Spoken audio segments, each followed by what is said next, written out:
नमस्ते दोस्तों, मैं आपको स्वागत करता हूं आपका अपना YouTube channel Arvind GS competitive class में। दोस्तों, आज मैं जो वीडियो बना रहा हूं यह वीडियो है संविधान की प्रमुख विशेषता पर। ओके, जैसा कि आप जानते हैं मैं कंपटीशन एग्जाम के लेकर के मैं वीडियो बनाता हूं दोस्तों, तो आप हमारे साथ जुड़े रहेंगे आज का यह संविधान के प्रमुख विशेषता में। ओके, यह जो है मैं एम लक्ष्मीकांत पुस्तक को उठाया हूं और उसी में जो संविधान की तीसरा चैप्टर है संविधान की प्रमुख विशेषताएं, उसी के बारे में आज डिस्कशन करेंगे। इस वीडियो में आज क्या क्या होने वाला है, तो इस वीडियो में संविधान की स्रोत के बारे में चर्चा करेंगे। संविधान कठोर और लचीला होता है उसके बारे में बताऊंगा। एकात्मक और संघात्मक क्या होते हैं उसके बारे में बताऊंगा। भारत का संविधान एकात्मक है, संघात्मक है, क्या है, इसके बारे में मैं डिस्कशन करूंगा। दोस्तों, यह जो है एम लक्ष्मीकांत का 7वां संस्करण है। आप भी बाजार से खरीद के इसको पढ़ सकते हैं, बड़ा ही इंटरेस्टिंग किताब है वो दोस्तों। यह यूपीएससी बीपीएससी की जो तैयारी करने वाले छात्र होते हैं वह इस पुस्तक को पढ़ते हैं। दोस्तों, अगर आप कंपटीशन एग्जाम की तैयारी करते हैं, कंपटीटिव स्टूडेंट है, तो ये आपके लिए ही वीडियो बना हुआ है दोस्त। और अगर आप एकेडमिक तैयारी करते हैं, जैसे किसी क्लास के लिए आपका पॉलिटी सब्जेक्ट है वो पढ़ना चाहते हैं, तब भी आपके लिए बहुत इंपॉर्टेंट वीडियो है। अगर आप ये सब तैयारी ना करते, ना स्टूडेंट हैं, तो आपके लिए भी यह इंपॉर्टेंट वीडियो, क्योंकि भारत का नागरिक होते हुए आपको यह सब जानना चाहिए दोस्तों। ओके, संविधान की नॉलेज हर एक सिटीजन को होना चाहिए, इसलिए यह इंपॉर्टेंट हर एक लोगों के लिए बहुत ज़रूरी है दोस्तों।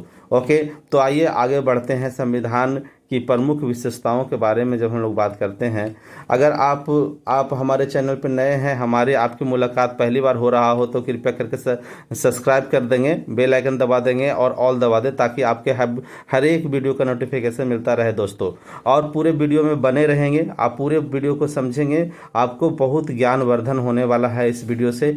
और अपने दोस्तों के पास भी इसको शेयर करेंगे ताकि उनका भी ज्ञानवर्धन होते रहे। अगर आप या आपका दोस्त कोई भी परिवार संबंधी में कोई भी कंपटीशन एग्जाम की तैयारी, बीपीएससी यूपीएससी या किसी तरह का रेलवे एसएससी बैंकिंग का तैयारी भी कर रहे हो, तभी उनके लिए भी यह वीडियो उपयोगी है, उनके पास भी अवश्य भेज दें। ओके, तो आइए आज की बात जो करूंगा मैं संविधान की प्रमुख विशेषताएं के बारे में बात करूंगा दोस्तों। देखिए, संविधान का प्रमुख विशेषता क्या है। ओके, देखिए ये जो एम लक्ष्मीकांत पुस्तक है उसमें ये सब विशेषता लिखा हुआ है, और ये विशेषता बहुत, इसमें केवल एक ही लाइन केवल नहीं है। जैसे कि मैं बात करूंगा सबसे लंबा संविधान, तो इसमें भी बहुत सारे पॉइंट एम लक्ष्मीकांत में भी है जो एग्जामिनेशन पॉइंट ऑफ व्यू से बहुत इंपॉर्टेंट होते हैं। तो मैं सभी का लिस्ट बनाया हूँ और आपके सामने लाया हूँ, बड़ा ही इंपॉर्टेंट है, बड़ा ही मज़ेदार है दोस्तों। अगर आप किसी भी कमीशन की तैयारी कर रहे हैं तो ये आपके लिए बहुत इंपॉर्टेंट है। एम लक्ष्मीकांत का जो नोट्स है वो आपको मैं उपलब्ध करा रहा हूं दोस्तों, और वो ओके। तो आइए देखिए संविधान की अगर प्रमुख विशेषताएं, ये सब सभी विशेषता है संविधान की। क्या क्या है? संविधान लंबा लिखित, सबसे लंबा और लिखित संविधान, भारतीय संविधान की मैं बात कर रहा हूं। ओके, विभिन्न स्रोतों से विहित संविधान है। नम्यता और अनम्यता का समन्वय है। एकात्मक की ओर झुकाव के साथ संघीय व्यवस्था है। सरकार का संसदीय रूप है। संसदीय संप्रभुता और न्यायिक सर्वोच्चता का समन्वय है। एकीकृत और स्वतंत्र न्यायपालिका है। मौलिक अधिकार है। राज के नीति निषेध तत्व, राज के नीति निषेध सिद्धांत का भी उल्लेख है। मौलिक कर्तव्य है। धर्मनिरपेक्ष राज की व्यवस्था है। सार्वभौमिक मताधिकार का भी व्यवस्था है। एकल नागरिकता है। स्वतंत्र निकाय है। आपातकाल प्रावधान एवं त्रिस्तरीय सरकार की व्यवस्था किया गया है। ये जो लिस्ट किया गया है दोस्तों, यह क्या है? यह संविधान के विशेषता का वर्णन करता है। मैं इस वीडियो में, जो आप वीडियो देख रहे हैं, इसमें मैं यह 4 का डिस्कशन करूंगा, जिसमें सबसे लंबा लिखित संविधान, विभिन्न स्रोतों से विहित संविधान, नम्यता अनम्यता का समन्वय, एकता की ओर झुकाव के साथ संघीय व्यवस्था, इसके बारे में मैं डिस्कशन करने वाला हूं अभी इस वीडियो में दोस्तों। ओके, तो आगे बढ़ते हैं। देखिए आपके सामने आ चुका है।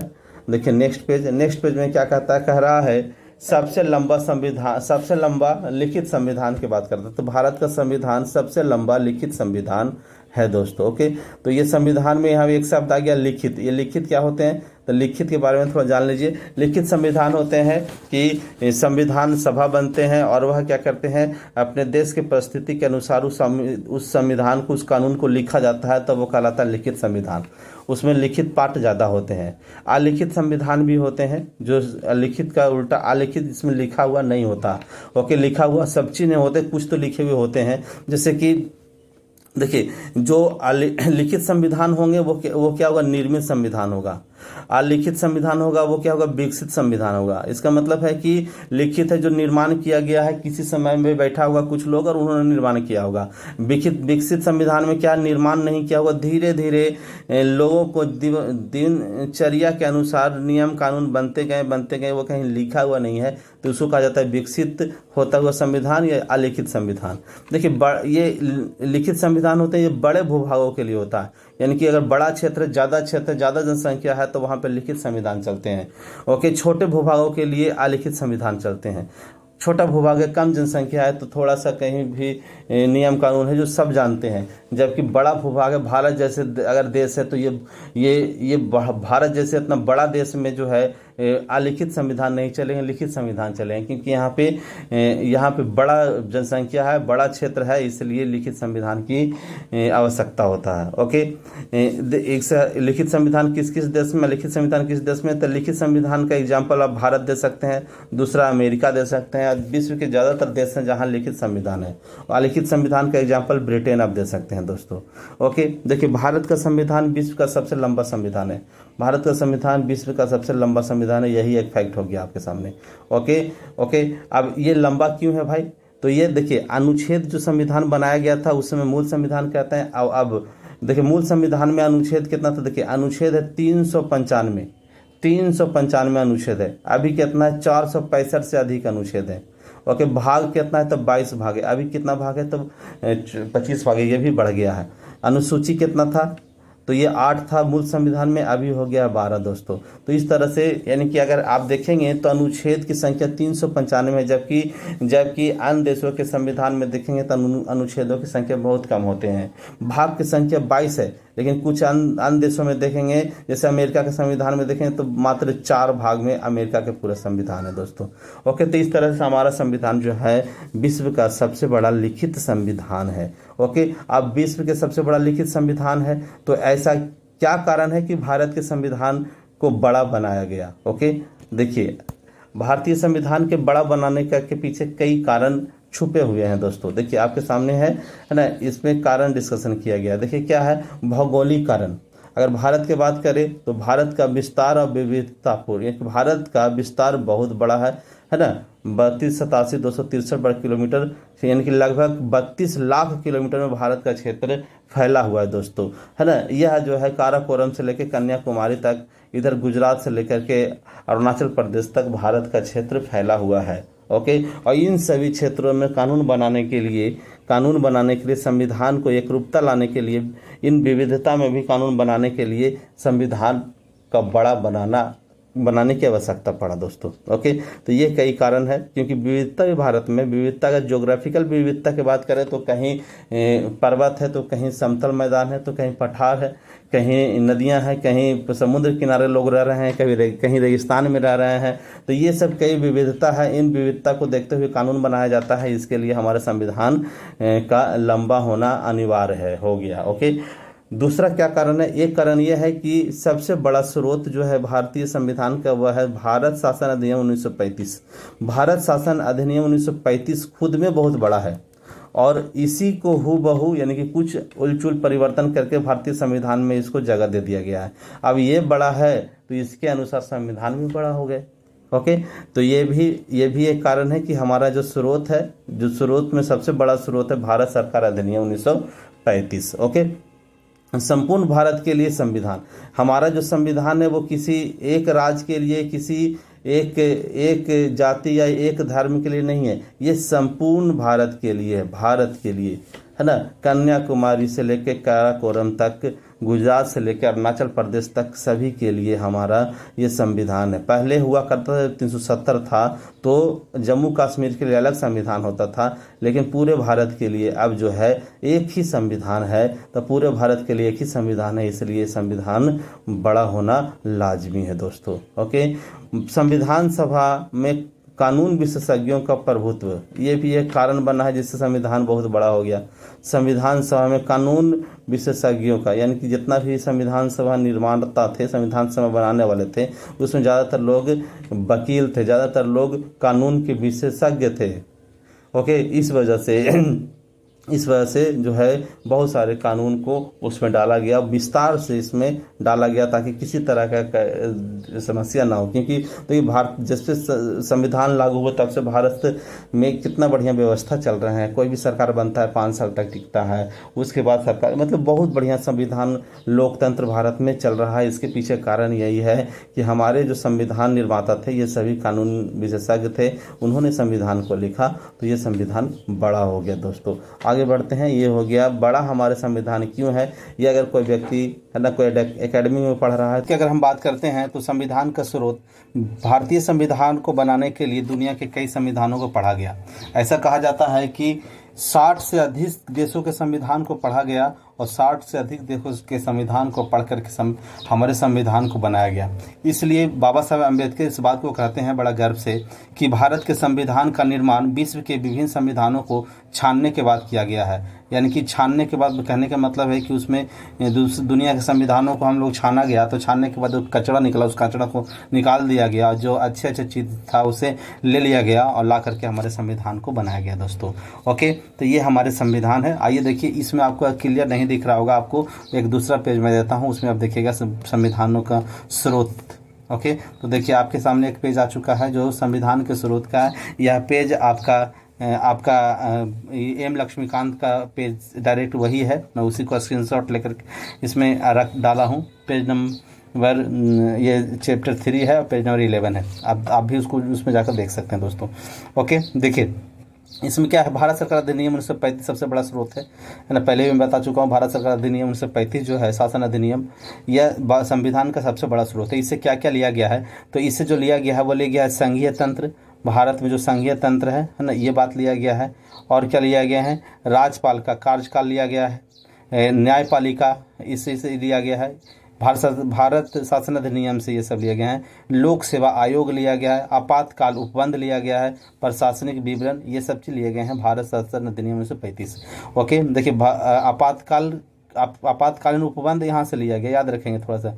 और एक और है, आगे मिलेंगे, जो आपको जर्मनी के संविधान से भी आपातकाल लिया गया है। देखिए इस तरह से आप याद रखेंगे। देखिए यहाँ भी आपातकाल है, ओके, आपातकाल लिया गया है। ओके, ये शासन अधिनियम से, और एक आपातकाल जर्मनी के संविधान से भी लिया गया, जो देखिए आप यहाँ पे है, ठीक है ना। ये आपातकाल में मूल अधिकार जो होते हैं, हमारे मौलिक अधिकार जो है, उस अधिकार का स्थगन किया जाता है आपातकालीन समय में, ये बात लिया गया है जर्मनी से। जबकि आपातकाल लगाने की जो व्यवस्था है वो लिया गया है हमारा भारत सरकार अधिनियम 1935 से।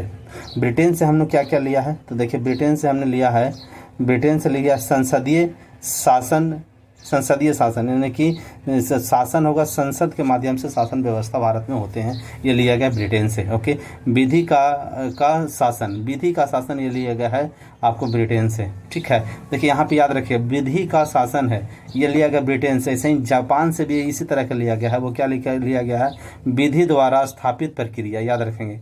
जापान से लिया गया है जो है विधि द्वारा स्थापित प्रक्रिया, जबकि ब्रिटेन से लिया गया है विधि का शासन, ठीक है। ओके, और भी क्या है इसमें, देखिए और लिया गया विधायी प्रक्रिया भी लिया गया है यहाँ से। एकल नागरिकता लिया गया है आपके ब्रिटेन से।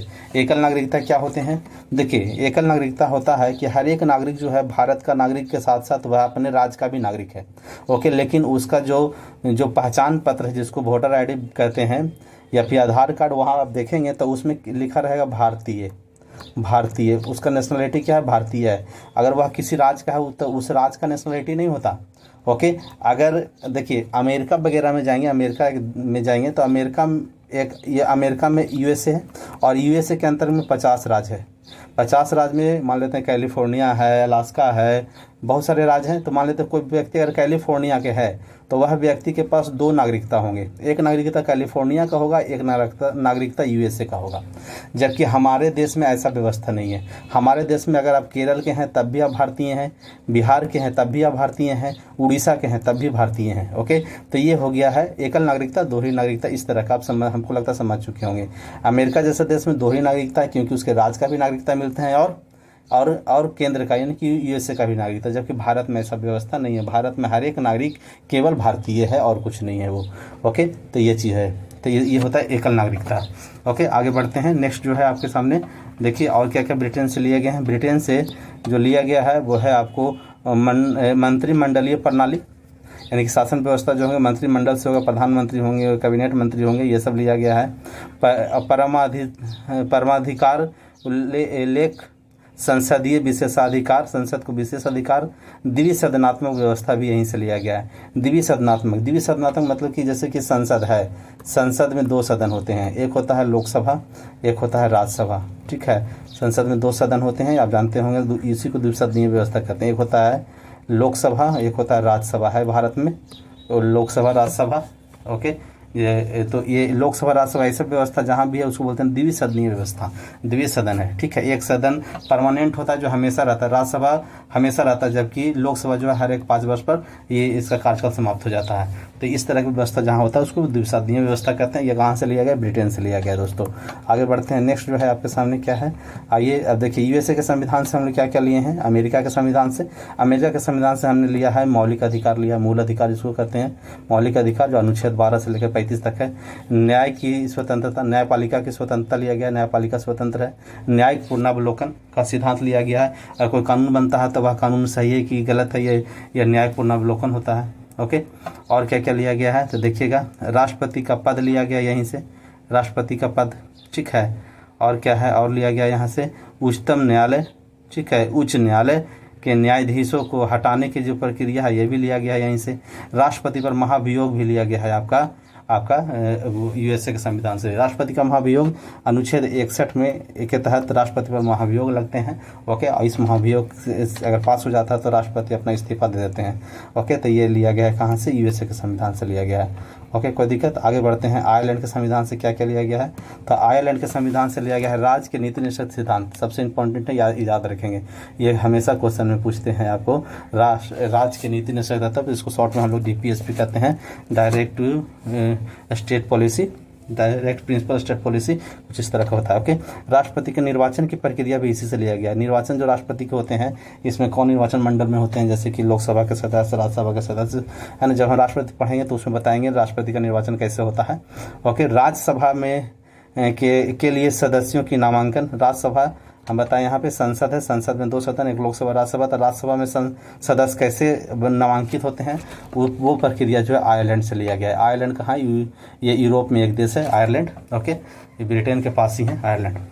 आगे बढ़ते हैं। कनाडा। कनाडा से क्या क्या लिया गया है देखिए, कनाडा से लिया गया है आपका, देखिए सबसे इंपॉर्टेंट चीज़ जो कनाडा से लिया गया है वो सशक्त केंद्र के साथ संघीय व्यवस्था। ये हमारा टॉपिक भी आज का, सशक्त केंद्र के साथ संसदीय व्यवस्था लिया गया है कनाडा से।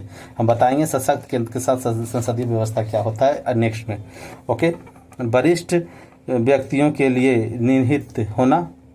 ओके, अपशिष्ट शक्तियाँ केंद्र के पास, ये लिया गया। अपशिष्ट संख्या मतलब ऐसा, जैसे अपशिष्ट शक्तियाँ क्या होते हैं? अपशिष्ट शक्तियाँ ऐसे होते हैं, जैसे देखिए संविधान में शक्ति दिया गया है केंद्र के और राज्य को, कि कुछ कानून बना सकता है केंद्र, कुछ पर बना सकता है राज्य, जिसको हम लोग संघ सूची कहते हैं और राज्य सूची कहते हैं। ओके, तो संविधान बनते समय कुछ ऐसा था जो राज्यों को दिया गया, लेकिन कुछ ऐसा जो नया आ जाए जब संविधान नहीं बना, और कुछ नया अब आवे नया चीज़, जैसे इंटरनेट जब चलता था, साइबर क्राइम चलते थे, तो उस समय जब संविधान बनाया गया तो उस समय साइबर क्राइम इत्यादि नहीं थे। अब साइबर क्राइम पर अगर कानून बनाना है तो ये कौन बनाएगा? तो ये केंद्र बनाएगा। तो ये नया चीज़ हो गया साइबर क्राइम, तो इसके लिए ये इसी को बोला जाता है अपशिष्ट शक्तियाँ। ओके, तो ये किसको दिया गया है? केंद्र को दिया गया है। ओके, आगे बढ़ते हैं। इसमें और क्या क्या है? ठीक है, तो ये सारा चीज़। ऑस्ट्रेलिया से भी हम लोग क्या क्या लिए हैं तो ऑस्ट्रेलिया से लिए हैं समवर्ती सूची, है ना। अभी हम बात की समवर्ती सूची होता है जिस पर दोनों कानून बना सकते हैं। व्यापार वाणिज्य समागम की स्वतंत्रता, संसद के दोनों सदनों की संयुक्त बैठक, संसद के दोनों सदनों की संयुक्त बैठक होते हैं जो अनुच्छेद 108 के तहत होता है संसद, इसको बोलते हैं ज्वाइंट कमीशन, ज्वाइंट सीटिंग। और इसमें क्या होता है, काम पास किया जाता है। ये किसके कहने पर होता है, राष्ट्रपति के कहने पर होता है। इसकी अध्यक्षता कौन करता है, तो अध्यक्षता लोकसभा के अध्यक्ष करता है। ये सब क्वेश्चन बनते हैं। आगे बढ़ते हैं, जर्मनी के संविधान से क्या क्या लिया गया, तो जर्मनी के संविधान से अभी हम लोग पढ़ चुके हैं कि आपातकाल के समय मौलिक अधिकार का जो हनन होता, मौलिक अधिकार का स्थगन होते हैं, है ना, मौलिक अधिकार के साथ क्या किया जाएगा, ये चीज़ लिया गया है कहाँ से, जर्मनी से लिया गया है। सोवियत संघ रूस, है ना, रूस से क्या क्या लिया गया है, तो रूस से लिया गया है मौल कर्तव्य। रूस हमारा दोस्त भी है, तो दोस्त के पास ही कर्तव्य होता है। दोस्त का मेन क्या है, कर्तव्य उसका है, ठीक है। तो कर्तव्य लिया गया है कहाँ से, रूस से, ठीक है। तो ये सब याद रखेंगे। और क्या क्या है इसमें, और है आपका देखिए प्रस्तावना में न्याय, प्रस्तावना में देखिए, प्रस्तावना में न्याय के लिया गया है। अब देखिए प्रस्तावना में न्याय क्या होता है, तो प्रस्तावना में 3 प्रकार का न्याय दिया गया है, सामाजिक, आर्थिक और राजनीतिक। सामाजिक, आर्थिक, राजनीतिक न्याय जो प्रस्तावना में है, ये कहाँ से लिया गया, तो ये रूस से लिया गया है। ओके, है ना, ये लिया गया। देखिए आप हम लोग प्रस्तावना जो पढ़ेंगे, प्रियम्बल, जिसमें हम भारत के लोग भारत को संप्रभुत्व, ये जो हम लोग पढ़ते हैं, ये हम लोग प्रस्तावना में पढ़ेंगे और बताएंगे आपको सभी चीज़। तो उसमें 3 प्रकार के न्याय है, 5 प्रकार का स्वतंत्रता है। तो ये 3 प्रकार का जो न्याय है वो है सामाजिक, आर्थिक और राजनीतिक। ये लिया गया कहाँ से, सोवियत संघ रूस से। फ्रांस के संविधान से भी हम लोग कुछ लिए हैं। तो फ्रांस के संविधान से हम लोग जो लिए हैं वो है गणतंत्रात्मक और प्रस्तावना में स्वतंत्रता, समता, बंधुता का आदर्श लिया गया। देखिए स्वतंत्रता की बात किया गया, समता की बात किया, बंधुता की बात किया गया। ये कहाँ से किया गया, ये फ्रांस से किया गया। ओके, गणतंत्रात्मक भी लिया गया जो फ्रांस से है। ओके, प्रस्तावना में ये चीज़ लिए गए, कोई दिक्कत। आगे बढ़ते हैं, नेक्स्ट ये क्या है, दक्षिण अफ्रीका के संविधान से भी हम लोग लिए हैं। क्या लिए हैं, तो संविधान संशोधन की प्रक्रिया जो है हम लोग यहीं से लिए हैं, दक्षिण अफ्रीका के संविधान से। राज्यसभा में सदस्यों का निर्वाचन, राज्यसभा में जो सदस्य होंगे उसका निर्वाचन जो है ये लिया गया है कहाँ से, ये लिया गया है संविधान, या आपको दक्षिण अफ्रीका के संविधान से। एक यहाँ भी था, राज्यसभा में सदस्यों का जो नामांकन है ये लिया गया था आपका ब्रिटेन के संविधान से, ठीक है। ये आपका कोई दिक्कत। आगे बढ़ते हैं, देखिए सॉरी, आयरलैंड के संविधान से लिया गया था राज्यसभा में सदस्यों का नामांकन। यहाँ राज्यसभा में सदस्यों का निर्वाचन जो है ये दक्षिण अफ्रीका के संविधान से लिया गया है। जापान के संविधान से हम लोग विधि द्वारा स्थापित प्रक्रिया लिए हैं। ओके, तो हमें लगता है कि आपको ये आपको 1-2 बार इसको याद कर लेंगे, इतना से ज़्यादा क्वेश्चन नहीं आते हैं। और भी कई देशों के संविधान से बहुत चीज़ लिया गया है, लेकिन इतना से ज़्यादा क्वेश्चन नहीं बनते, यह इंपॉर्टेंट है ना। इसी में से किसी न किसी से आपसे क्वेश्चन बना करके दे देता है दोस्तों। ओके, तो इसको 1-2 बार आप याद कर लेंगे। इसको प्रिंट आउट निकाल करके अपने दीवार में, अपने रूम के दीवार में इसको चिपका दीजिए ताकि आपको हमेशा याद करते रहें दोस्तों। आगे बढ़ते हैं, नेक्स्ट देखिए क्या है, नम्यता और अनम्यता का समन्वय। भारतीय संविधान जो है, नम्यता का मतलब होता है कठोर, ठीक है। अनम्यता का मतलब होता है मुलायम। ओके, तो भारतीय संविधान कठोर और मुलायम दोनों है। यहाँ पे देखिए कुछ संविधान को कठोरता और मुलायम के आधार पर 2 भागों में बांटा गया है, एक कठोर संविधान, एक लचीला संविधान। ओके, तो कठोर संविधान वह संविधान होता है जिसमें संशोधन करना जटिल प्रक्रिया है, संशोधन करना जटिल प्रक्रिया है, वह होता है कठोर संविधान। जबकि लचीला संविधान वह संविधान होता है जिसमें संशोधन करना बड़ा आसान प्रक्रिया है। ओके, तो इस तरह के संविधान, भारत, अगर हम अमेरिका के संविधान के कहें तो ये कठोर संविधान है, यहाँ संशोधन करना बड़ा मुश्किल है। ओके, जबकि ब्रिटेन के संविधान की बात करें तो यहाँ संशोधन करना बड़ा आसान है, इसलिए ब्रिटेन के संविधान को लचीला संविधान कहा जाता है। तो भारत का संविधान क्या लचीला है कि कठोर है, क्या है, तो भारत का संविधान जो है, भारत का संविधान कठोर और लचीला का समन्वय है। भारत का संविधान क्या है, कठोर और लचीला का समन्वय, कि दोनों का मिला जुला रूप है। ओके, ना ही कठोर है ना ही लचीला है, दोनों है। आगे बढ़ते हैं, देखिए कैसे है दोनों। देखिए अगर बात करें भारत का संविधान कठोर और लचीला का समन्वय, ठीक है, देखिए कैसे है। देखिए हम ये कठोर और लचीला किस आधार पर चलता है, तो ये चलता है संशोधन करने के आधार पर, कि संविधान में संशोधन करना कितना कठिन है, कितना आसान है, इसके आधार पर लचीला और कठोर होते हैं। ओके, तो भारतीय संविधान की अगर हम बात करें तो 3 संशोधन प्रक्रिया में बात करें, भारतीय संविधान के संशोधन प्रक्रिया, तो ये 3 बात पर ध्यान दिया जाता है।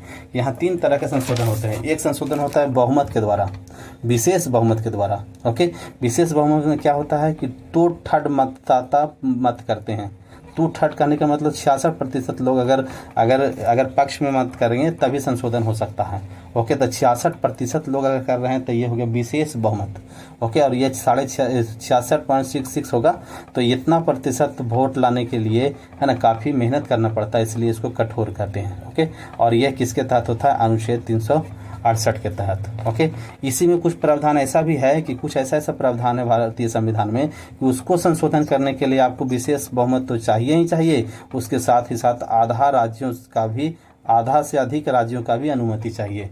ओके, जैसे जीएसटी लागू हुआ था तो जीएसटी में ये वाला संविधान संशोधन हुआ, इसमें विशेष बहुमत का भी से पास हुआ और दूसरा आधा से अधिक राज्यों का भी अनुमति लेना पड़ा था दोस्तों।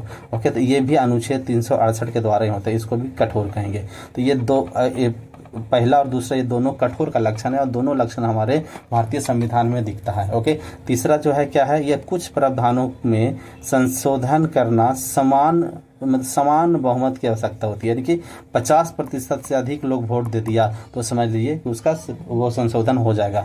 तो ये जो इस तरह से 50% से अधिक संशोधन होते हैं उसको 368 के तहत नहीं रखा जाता है दोस्तों। जैसे किसी राज्य के नाम परिवर्तित करना है, किसी राज्य के क्षेत्र में परिवर्तन करना है, किसी राज्य में विधान परिषद गठन करना है, तो ये सब जो संशोधन है, ये सब संशोधन जो होते हैं ये समान बहुमत का संशोधन है। इसके लिए 50% से अधिक की आवश्यकता है, इससे ज़्यादा की आवश्यकता नहीं है। ओके, तो यहाँ पे ये हो गया लचीला। 50% से अधिक यानी कि सरकार जब भी चाहेगा तो उसको कर सकते हैं, क्योंकि 50% से अधिक बहुमत सरकार को रहता है तभी वो सरकार बना रहता है।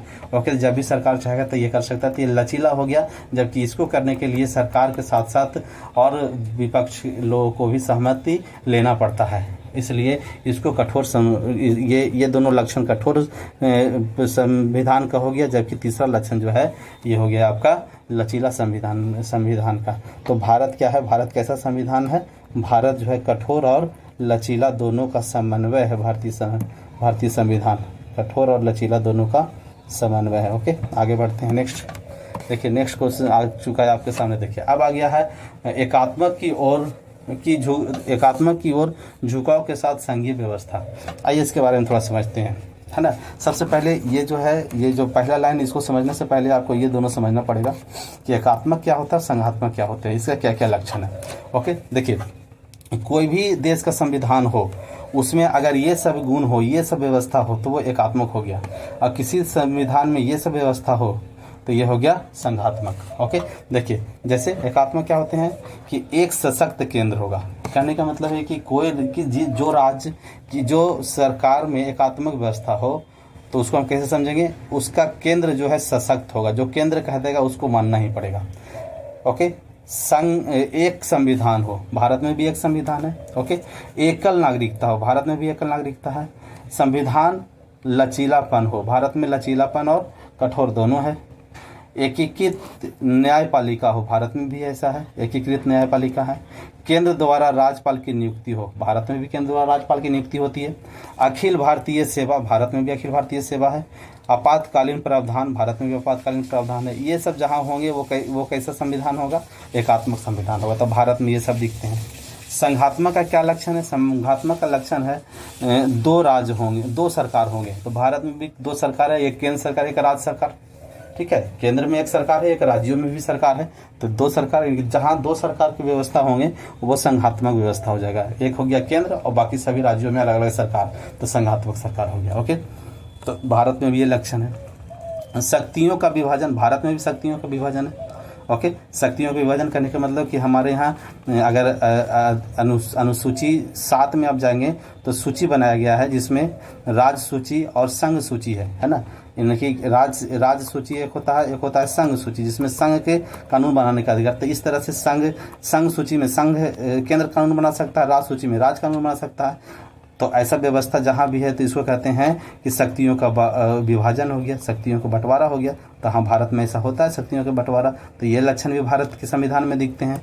और देखिएगा आप, है ना, लिखित संविधान, तो भारत के संविधान लिखित संविधान है, तो ये लक्षण भी दिख रहा है। ओके, यानी कि एकात्मक लक्षण सबके सब भारत के संविधान में है, संघात्मक लक्षण भी दिख रहा है भारत के संविधान में, संविधान की सर्वोच्चता भारत के संविधान में, संविधान की सर्वोच्चता है भारत में। ओके, संविधान की कठोरता, भारत के संविधान में कठोरता भी है ना। देख रहे थे कि संविधान में संशोधन करना कितना मुश्किल था, 2/3 बहुमत चाहिए, उसके बाद आधा से अधिक राज्यों का भी सहमति चाहिए, है ना। इस तरह के कठोर पूर्ण संविधान संशोधन भी है। स्वतंत्र न्यायपालिका, भारत में स्वतंत्र न्यायपालिका है। ओके, द्विसदनात्मक व्यवस्था भारत में है, द्विसदन व्यवस्था है, यानी कि एक जो है द्विसदन, एक राज्य लोकसभा, एक द्विसदन मतलब लोकसभा राज्यसभा, तो भारत में भी लोकसभा राज्यसभा, यानी कहने का मतलब ये सारा व्यवस्था, एकात्मक व्यवस्था भी भारत में है और संघात्मक व्यवस्था भी भारत में है। तो भारत कैसा है, भारत एकात्मक और संघात्मक दोनों है, भारत एकात्मक और संघात्मक दोनों है। अब दोनों है तो दोनों में देखिए, अब यहाँ पे तो दोनों है, यहाँ पे देखिए पहला लाइन आप पढ़िए, आप समझ में आएगा आपको।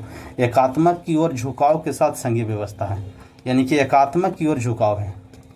ओके, अब दोनों में तो है लेकिन एकात्मक की ओर झुकाव है। देखिए अगला पेज में आइए, ये क्या कहता है, देखिए यहाँ पे समझिए ये क्या कह रहा है, एकात्मक की ओर झुकाव के साथ संघीय व्यवस्था। ओके, देखिए अनुच्छेद 1 में अगर बात करते हैं तो भारत का उल्लेख राज्यों का संघ है। भारत का जो उल्लेख है क्या है, राज्यों का संघ है, यानी कि राज्यों का संघ है के रूप में किया गया है। इसका 2 अभिप्राय है। 2 अभिप्राय क्या क्या है, भारतीय संघ राज्यों के बीच हुए किसी भी समझौते का निष्कर्ष नहीं है, यानी कहने का मतलब है भारत में एक है संघ है, संघ मतलब केंद्र, ठीक है, और एक है राज्य। ओके, राज्य, इन दोनों के बीच में कोई समझौता नहीं है कि समझौता के द्वारा दोनों बंधा हुआ है, ऐसा नहीं है, समझौता का निष्कर्ष नहीं है, ठीक है। ओके, आगे देखते हैं और आपको समझाएंगे बहुत बढ़िया से। किसी राज्य को संघ से अलग नहीं किया जा सकता है, मतलब किसी राज्य को संघ से अलग होने का अधिकार नहीं, कोई भी राज्य संघ से अलग नहीं हो सकता है भारत में। ओके, जैसे देखिए हमने क्या लिया है, हमने लिया है, आपको देखेंगे यहाँ पे कनाडा के, हम लोग इससे पहले हम लोग देखे थे, देखिए थोड़ा सा आपको बैक जाते हैं, उसके बाद आपको समझाते हैं। देखिए यहाँ पे देखिए कनाडा के संविधान से हमने क्या लिया था, देखिए कनाडा के संविधान से हमने लिया था सशक्त केंद्र के साथ संघीय व्यवस्था, ठीक है, सशक्त केंद्र के साथ संघीय व्यवस्था लिया है। ये हमने देखिए संघीय व्यवस्था ब्रिटेन में, यूएसए में भी है, लेकिन हमने यूएसए के संघीय व्यवस्था नहीं लिया, कहाँ के लिया, कनाडा का संघीय व्यवस्था लिया। देखिए कनाडा का संघीय व्यवस्था क्या है, इसको आपको हम समझाते हैं। देखिए जैसे ये हो गया कनाडा, देखिए ये हो गया आपका यूएसए और ये हो गया कनाडा, दोनों को समझिएगा। एक हो गया कनाडा, ये कनाडा हो गया, ये अमेरिका हो गया। अगर हम इसके संघीय व्यवस्था लेते हैं तो इसका संघीय व्यवस्था के जैसे मान लेते हैं केंद्र है और केंद्र में ये 50 राज्य है।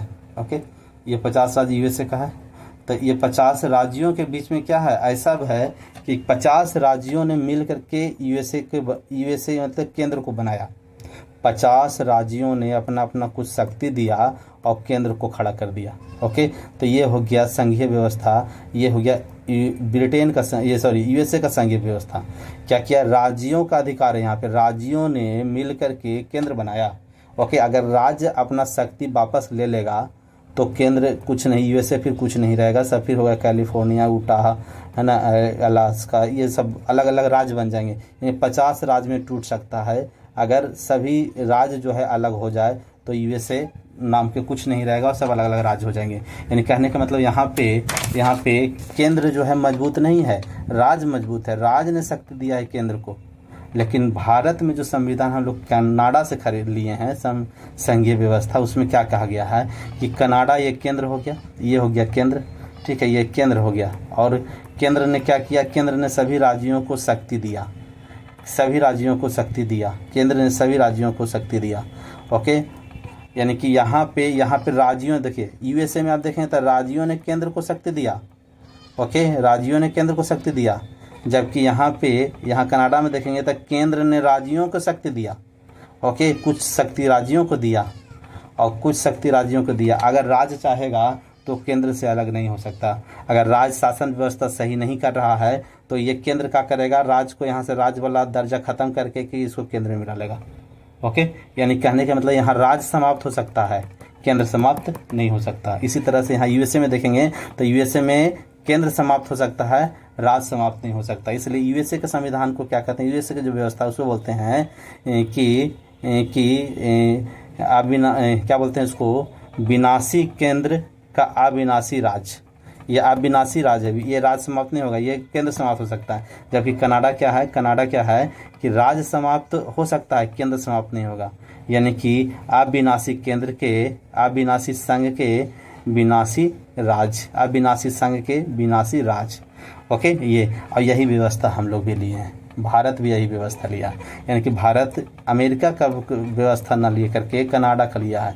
अमेरिका का नहीं लिया है, किसका लिया है, कनाडा का व्यवस्था हमने लिया है। और हमने क्या किया है, हमने यानी हमारे साथ व्यवस्था कैसा है, हम क्या कर सकते हैं कि हमारा जितना भी राज्य, 28 राज्य टोटल भारत में 28 राज्य है। अगर 28 राज्य चाह जाए कि हम केंद्र से अलग हो जाएं तो ये नहीं हो सकता। ओके, अगर मान लिया तमिलनाडु चाह जाए कि हम केंद्र से अलग हो जाएं तो ये नहीं हो सकता, है ना। क्या होगा, तमिलनाडु में राष्ट्रपति शासन लगा दिया जाएगा और तमिलनाडु को केंद्र में डाल दिया जाएगा। ओके, किसी भी राज्य की अगर हम बात करते हैं, अगर वो राज्य चाहेगा कि हम केंद्र से अलग हो जाएं तो ये नहीं हो सकता। उस राज्य के पावर समाप्त करके उसको केंद्र में डाल दिया जाएगा। जैसे अभी 370 हटा था तो जम्मू कश्मीर के राज्य के पावर समाप्त कर दिया गया और उसको केंद्र शासित बना दिया गया। तो ये व्यवस्था हमारे यहाँ हमने कनाडा से लिया है। इसी को बोलते हैं संघीय, इसी को बोलते हैं क्या बोलते हैं, एकात्मक की ओर झुकाव। एकात्मक यानी कि अगर देखिए केंद्र, ये राज्य समाप्त हो जाएगा तो केवल एक ही केंद्र बचेगा, एक ही सरकार बचेगा केंद्र, और उसी को बोलते हैं एकात्मक। एकात्मक मतलब क्या, एक सरकार हो।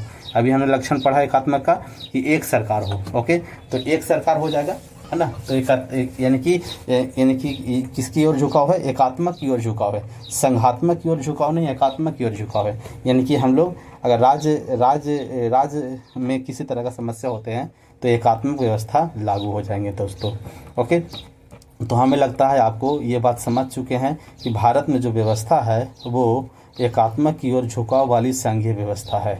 ओके, इस बात को आप बहुत अच्छा से समझ चुके हैं दोस्तों। आगे बढ़ते हैं, नेक्स्ट देखिए अब एकात्मक देखिए एकात्मक जो व्यवस्था है हमारे यहाँ, इसी के आधार पर संविधान के कई नामों का वर्णन किया गया है। कई विद्वानों ने अलग अलग बात कहा है। एक विद्वान है जिसका नाम है केसी बेरे ने कहा, एकात्मकता की भावना में संघ। भारत के संविधान के बारे में उन्होंने बताया है कि भारत का संघ कैसा है, एकात्मकता की भावना में संघ। यानी कहने का मतलब ये बात कर रहा है कि एकात्मकता मजबूत है। यानी कहने का मतलब अगर दो सरकार टकराएंगे, राज्य सरकार और केंद्र सरकार, तो राज्य सरकार समाप्त हो जाएगा, केंद्र सरकार वो केंद्र सरकार बन जाएगा। ओके, तो जैसे केंद्र में एक ही सरकार बनेगा, यही तो एकात्मक कहलाता है। ओके, तो एकात्मकता की भावना में संघ। ओके, अर्थ संघ, ये भी इन्होंने बताया था, है ना। बार्गेनिंग फेडरलिज्म, ये कौन बोले हैं, मैरिस जोन्स ने बोला ऐसा बात। कोऑपरेटिव फेडरलिज्म, ये किसने बोला है, ग्रीनविल ऑस्टिन ने बोला है ना। ये सब याद रखिए, कभी कभी क्वेश्चन में बन सकता है। ओके, केंद्रीकृत प्रवृत्ति वाला संघ, केंद्रीयकृत प्रवृत्ति वाला संघ, यानी कि ऐसा संघ है जिसमें ज़्यादा मजबूत कौन है, केंद्र मजबूत है। ओके, फेडरलिज्म भी थे सेंट्रलाइज्ड टेंडेंसी। ओके, ये किसने बोला है, आइवर जेनिक ने बोला है। देखिए थोड़ा इसको ऐसे और डिटेल में समझना चाहें तो थोड़ा ऐसे भी समझ सकते हैं। देखिए ये हो गया हमारा केंद्र। देखिए थोड़ा सा आपको समझाता हूँ मैं। ये हो गया केंद्र, ठीक है।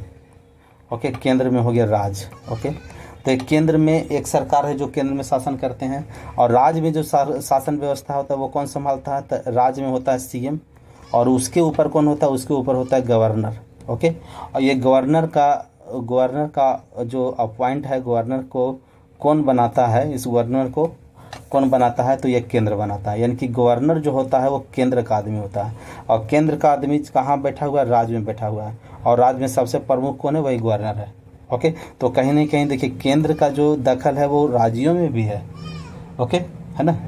और एक है ये केंद्र का, यानी कि कहने का मतलब केंद्र राज्य का जो भी सरकार है वो बिना राज्यपाल से पूछे कुछ नहीं कर सकता। कोई भी कानून अगर पास करवाना है तो राज्यपाल सिग्नेचर करेगा तभी कानून बनेंगे, और राज्यपाल कौन है, राज्यपाल केंद्र के व्यक्ति है। ओके, तो कहीं ना कहीं राज्य भी अगर है तो वो भी केंद्र के अंदर है, इसलिए केंद्र जो है मजबूत है। भारत में केंद्र मजबूत है, इसलिए इसको कहा जा सकता है कि एकात्मकता की ओर झुकाव के संघीय व्यवस्था भारत में देखने को मिलता है दोस्तों। ओके, ठीक है, तो हमें लगता है कि आप बहुत अच्छा से समझ चुके हैं एकात्मकता क्या होता है, संघात्मकता क्या होता है।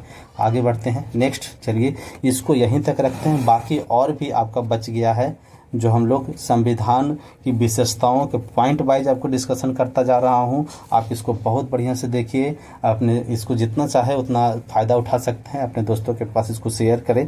अगर आप यहां तक रहे होंगे तो वीडियो आपको ज़रूर अच्छा लगा होगा, तो लाइक भी करेंगे। अगर अभी तक चैनल को सब्सक्राइब नहीं किए होंगे इतना कहने के बाद भी, तो सबसे पहले देख लीजिए चैनल सब्सक्राइब किया हुआ है कि नहीं किया हुआ है। नहीं किया हुआ है तो कर दे, और अपने दोस्तों के बोले भी इसको करने के लिए। कमेंट में भी आप ज़रूर आप संविधान के बारे में आप क्या सोचते हैं ये ज़रूर लिखेंगे। ओके, अपने दोस्तों के पास भी शेयर करेंगे। चलिए बहुत बहुत धन्यवाद, thank you very much. Okay, हमारे पूरे वीडियो देखने के लिए बहुत बहुत धन्यवाद। जय हिंद, जय भारत। मिलते हैं नेक्स्ट वीडियो में नेक्स्ट विशेषता के साथ, जिसमें हम लोग मौलिक अधिकार, राज्य के नीति निषेधक सिद्धांत इत्यादि के बारे में डिस्कशन करेंगे दोस्तों। ओके, चलिए बहुत बहुत धन्यवाद। इस वीडियो को मैं यहीं रखता हूँ। ओके, आपका दिन शुभ हो।